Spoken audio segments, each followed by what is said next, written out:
Alright everybody, welcome. It's your boy Hardcorn, and today we're going to be talking about one of my favorite additions to Blue Archive, Hikari and Nozomi Tachibana.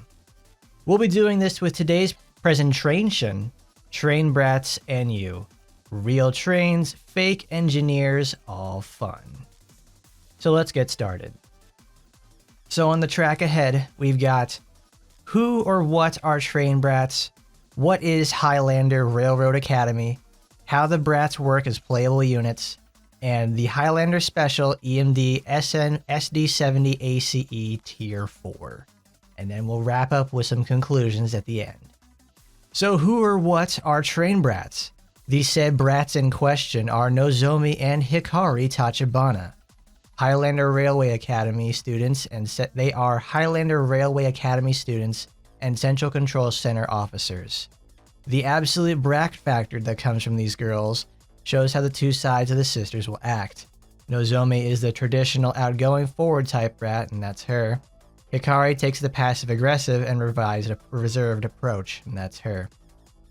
So they're both really dedicated to their positions, but they really hit the bratty button when Sensei gets around. They're just so little and they're really crazy. That's why I love them so much. So for Highlander Railroad Academy, it's one of Kivoto's many schools. It's controller of the Kivoto's railroad systems, not the subways. It is owned by the Nephthys Group, and it's an infighting special. It's just a battle to get something done in the first place.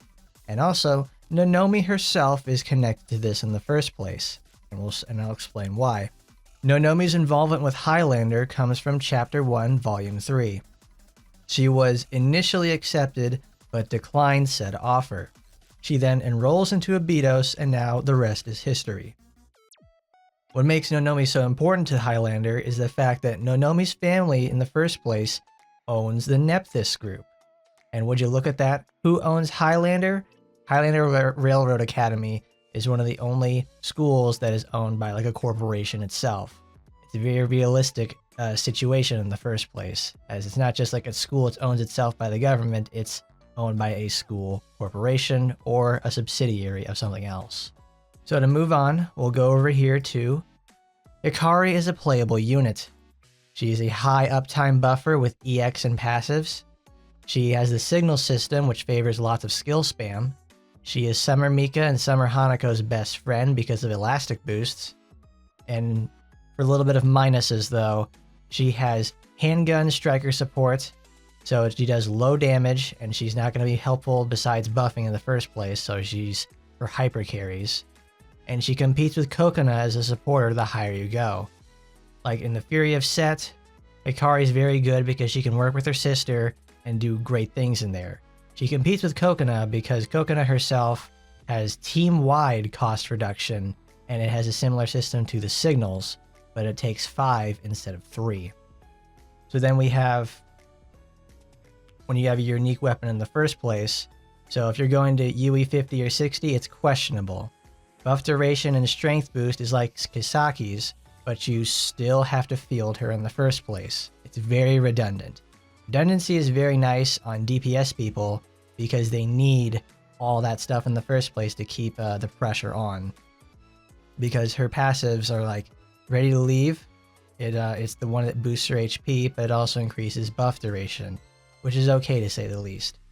Indoor area affinity, it helps with her, trying to live longer and try to deal more damage, because that's what her UE 60 does, and even then it's just like okay at best. This is a support character, so even then it's just like you're gonna get the first part of this to like make it last a little longer, and that's about it. So then we go over to Nozomi as a playable weapon, as a playable unit actually. Nozomi is a single target EX that can be 2 to 4 cost. The handgun user with normal attack seeking buff with high uptime. Always crits super hard and crits very, very often. But she really wants Hikari on the team for pure synergy. Because Nozomi is inherently designed to be a critical annihilator, because her passive is just like Piercing Mika, which allows for all attacks to guarantee a crit. This means to start stacking base damage boosts and critical damage. So Hikari helps out her sister a lot with this. So you get like passive Akko, you get for your special unit, and then you can absolutely just bend people over and just break them in half. She's pretty strong with this in the first place, so this is why you typically see her with Elastic Fury of set. And then you have it with her unique weapon, so if you want to go to UE 50 or 60, it's very desirable, because a crit damage boost on top of her sub-skill crit damage is absolutely monstrous. She's an indoors annihilator, so anytime that you're going to set, which is almost always going to be indoors, she's just going to absolutely crunch that man in half, because she gets real funky on set. Because one thing to also note is that Hikari and Nozomi also have the same exact handgun. Sharing weapons in Kavotos is not a new idea here, but the owner of the weapon usually customizes it to their own look. The sisters really are one and the same with this. Being a pure assault character though, Nozomi really wants UE 50 like pretty badly. Not only for the passive boost, but for the stats as well. Because handguns typically have low stats, but they get to attack quickly. Even the menial boost that you get for that in the first place is like UE 50 unlocks Express Preparation, which is a huge boost to her critical damage, and Indoor Affinity. So when she has double S Indoor Affinity, anytime that she does that, she's just going to be critting as hard as possible. So you could essentially call her handgun Mika at this point. And even then, Mika still manages to find her way into there and surpass our little brat here herself. So then we go to the special one that I was spending so much time with, is Highlander Special EMD. This is a kit bash of primarily consisting of the SD70 ACE Tier 4. So let's go over what an SD70 is. It's the type of locomotive created by Electromotive Diesel. It's the 70 series, it's the alternating current, and it has the efficiency, E for efficiency, I think, and it's the Tier 4 for Tier 4 emissions regulations by the EPA. These locomotives were put into service starting from about 2015. They have their own problems, just like any one of them does, but there are certain differences and attributes we're going to talk about here with it. So with the cab nose, side radiator, teardrop style windows, the triple wiper, and there's many more feature choices on here. They emit the topside fans for AA gun and a missile battery for track space right there. There's a custom top hat with a viewport and a hatch, and extended cab for further control for equipment. SD70 Ace, the Aces, we'll just call it an Ace at this point. They have vertical style louvers instead of the horizontal ones they have here. They will typically have 2 to 3 fans on the back of these to obviously facilitate the radiator so it can actually put heat out of the system in the first place. Obviously, the girls have put a track on top of it so they have something to defend the train or assault anything else with. You can tell this is an Ace also because they have the side radiator in the first place. Usually, the real-life equivalent will have 2 of them on the side, and you can easily tell it's an Ace because of that. Another giveaway in the first place, it's also an EMD, is because here at the front they have, instead of like on a GE, they'll have like a triangle-shaped one that points all the way down. This steps down where the sand fills at, and then you can see the rail. It happens on both sides. They obviously make a legally distinct design from the train itself. They can't put the true teardrop design, so they got like a little bend there. But this is obviously here on the nose at the front of the cab. This is the same thing for an Ace because of the teardrop style window, the triple wipers. However, usually where they would have the numbers for the train right there on the top, where they have them in the first place by the headlights, is replaced by a viewport and obviously by the hatch.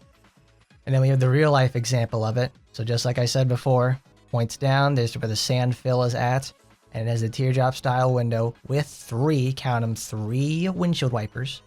They don't have a door on the front, so I imagine that the whole point of the topside holder itself, not holder, but the topside hatch is where they actually get into the train, because the actual train itself is completely armored. So right here, the trucks themselves, the skin of the entire train is like armored almost all the way down to the rail for the most part. So then we have over here, it's like on top of the train itself, on the locomotive, there's some grates, there's the horn, there's the fans I was talking about as well. They obviously have filled up the entire part, put some vents in there so the turbocharger can actually expel heat and exhaust. And they obviously have probably recessed the fans into the grate so they can hide it there in the first place and allow the track to move freely back and forth. So then they have also the extended cab, just like we talked about earlier. Here's traditionally the front, where it'll stop for the most part. It's a pretty big thing in the first place. But then they have this other back section there. There's some concept art as well that shows like what the back of the train would be, because here, usually on the train, is where the engine is going to be, and also some other electronic equipment as well. Because the engine itself takes up a huge amount of the train. It's gigantic. It's almost like probably what, a third of the entire weight in the first place. I'm certainly wrong there, but it's like it takes up a lot of space. So back here is electronics, stuff for batteries, you name it. Usually this is like a windowless, compartmentalized area, but with the Shupo Express over here, their SD70, they put windows back there because they probably want to go there. I imagine they have it that way in the first place because there's no door to enter from the front. It's a top hatch. So you have to go back there, and they probably have more. That's where the munitions are kept for the missile and the AA gun and then everything else in there. And probably electronics and hydraulics controlling the motors for it. But that's their version of the SD70 ACE. So it makes me very happy to actually see something like that in the first place. I would think they just got like generic train, but no, they actually went the distance to copy not copy, but like make their own spin on the ACE itself. It makes me super happy because it's one of my favorite trains to exist. I love trains, I love locomotives, I love their history. It's something I love doing and just love learning about. So I get to express it here. So we're going to come down to some conclusions. So you could consider Highlander the North America rep. Hikari and Nozomi are like beagles. We'll get more into those. Nozomi does get crept by Mika. They are the funny bratty. And they are a strong example of full package theming. So Highlander being the North America rep comes from the fact that one, they use non-electrified diesels, and also the Wild West weapons like lever action rifles, revolvers, and the general Western theme. Like their event they're going to be having, and then the train was gone. That event is a train heist. It's a classic Western thing. Hikari and Nozomi's are like beagles, because beagles need a sibling or a close friend they're going to be near all the time. You can have one or the other, but they would really like to prefer having both together. So Nozomi getting crept by Mika means that Swimsuit Mika is going to be arriving in due time. It being Mika, she's going to break the back of all elastic content going forward. Hikari really synergizes well with Mika, and Nozomi then gets relegated to set clears because it's Mika. She can't lose. She has to be the best thing that she's ever been in that category. As much as I do love Mika, it's like I don't want her to always be the answer. Give those other girls a chance. And now that's like they're the little funny bratty gals in the first place. They get so crazy. They're cute. They get in lots of fun situations. I love them so much. They're fun characters, and it's like it reminds you. It's like, oh, this is why I like the game in the first place. They have fun with it. They really do, because they're also a wonderful example of full package theming. Full package theming comes into play with how the girls have their uniforms. They're designed in a certain way. Their events and bits of story segments have real life parallels. The details for the locomotives and the rolling stock. The behavior of the characters themselves. It all comes together to create a very strong set of desirable characters.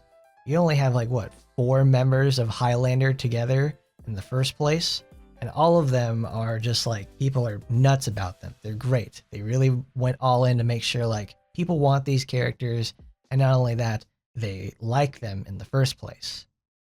Thank you everybody for watching. So much fun. Made a fun little presentation. I love them both so much. What fun characters. They're so great.